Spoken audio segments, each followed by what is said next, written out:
Hi, I'm Cheryl and welcome to the Sewing Room channel. I'm going to demonstrate how to make this really easy table runner, but it's a little different than what I usually do. I'm going to show you how to put some beaded trim on each end of this table runner. Now, this is a small one. This is 41 inches long, but I'll also tell you how you can make it longer if you choose to, and you can make it any width that you like. So let's get started. If you want to make your table runner longer, here's how you would lay your fabric out. Leave your fabric folded like it is when you purchase it off the bolt, so your selvage edges are together. You're going to go over, you can go up to 18 inches wide on that half yard, but if you want it a little narrower, then of course you can cut it narrower. But let's say you do want it 18 inches wide. You go over and do your first cut. First cut this edge straight, then move your ruler over 18 inches and cut, and then move it over again and cut. So up to 1 yard can give you a very long table runner, around 72 inches or more, actually 80 inches. It'll give you an 80-inch long table runner. So you would just buy double the amount of fabric, including your cotton batting. Your beaded fringe, you would maybe need, if you're going to make it 18 inches wide, you would need to maybe buy 1.25 yards of your beaded fringe, but it mostly sells in 1 yard increments. So if you wanted more, you might have to buy 2 yards of it. Here's my fabric that I'm going to use on the back. You can use any color that you like. And then here's my fabric for the front. Isn't this beautiful? And I've already put my fusible interfacing on it, and it's real easy to do. Follow package instructions. Very, very basic. It'll require a hot iron with steam, a little pressing cloth. You can use any piece of fabric you like to lay over all of this, and then you can just make sure that your cloth is damp and use your hot iron, and it will tell you how many seconds to hold your hot iron down on your fabric. Again, this is my fabric for the back of the table runner. I'm putting the pretty side facing up, and then here's the front side of my fabric for the top. I'm putting pretty side down.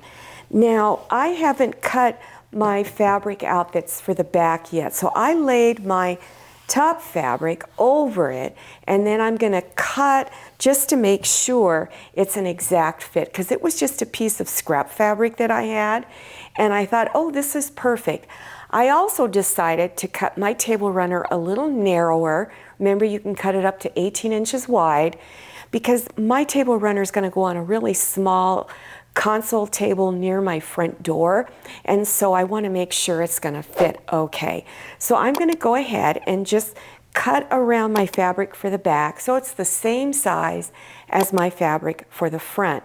One other thing I want to mention to you, if you're making your table runner longer and you've cut 2 pieces of fabric for the front, you want to stitch the ends together, and then using anywhere from 1/4 inch to 1/2 inch seam, then press that seam open.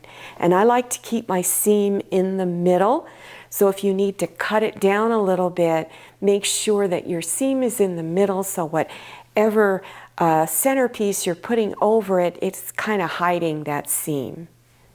There are several different ways you could do this particular table runner.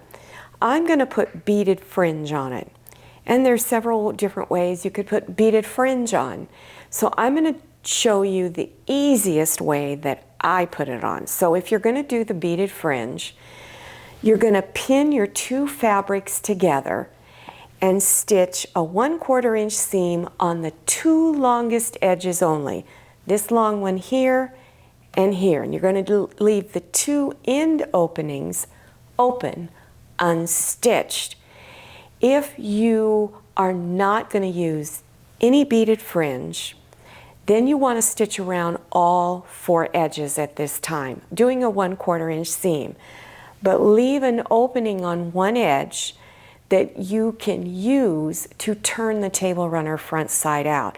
So if that's the case, no beaded fringe, then you would back stitch on each side of your opening, start on one side of the opening and stitch all the way around, and then stop on the other side of the opening and back stitch. So pick one of those methods and I'll get right with you. After you finish stitching, either go to either end of the table runner, or if you're doing it without the beaded fringe and you have an opening along the side, go through that opening and then turn your table runner front side out. After you've turned it front side out, smooth it all out and then go to your ironing board and press your two seams really flat. This next step is relating to the beaded fringe.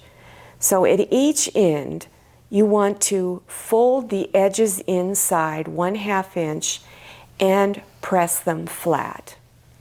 The beaded fringe that I'm using, you can get at a variety of places. So I have since gone on Etsy, that's etsy.com.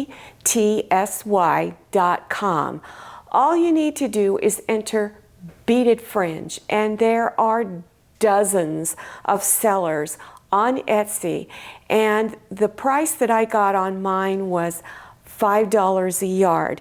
Some were more and some might have been slightly less, but they usually sell it in 1 yard increments. I have tried many different ways to put beaded fringe into a seam, and it's always sort of a mess. It never really looks right. This has been a tried and true method for me. So if you're used to working with beaded fringe and you've had great results, then of course use that technique that works for you. But this is what works for me. So I'm going to open the seam up, and I'm just going to use a little pin to push the beaded fringe inside and to help get it lined up.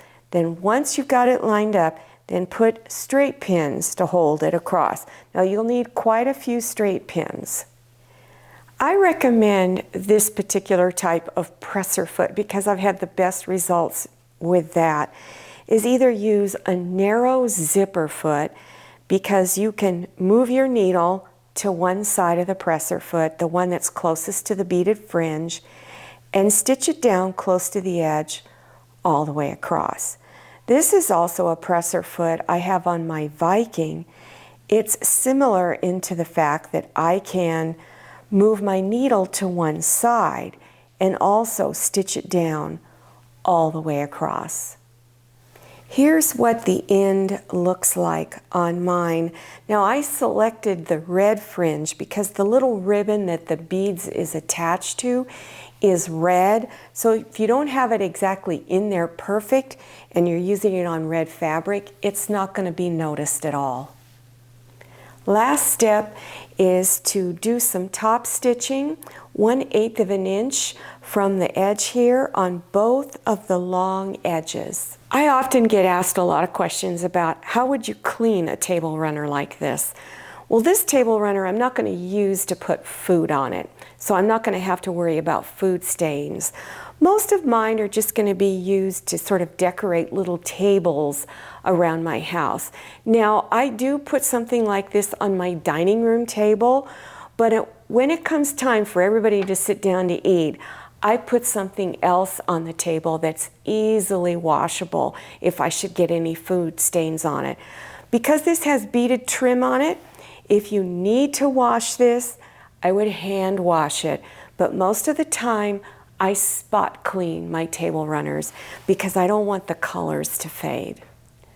I hope you enjoyed this tutorial and that you did learn something new. If you're interested in other Christmas projects or beginner sewing projects, check below your YouTube screen for those video links. Make sure you follow me on Instagram and check out my Facebook page. Thank you so much for watching. I'll see you next time, and happy sewing! If you like the Sewing Room channel, one of the best ways to show your support is to subscribe by clicking on that red subscribe button and give this video a thumbs up. And don't forget to click on share to share this video with your friends. And make sure you click on the bell so you receive notifications for all my new videos. I'm Cheryl. This is Manny. See you next time.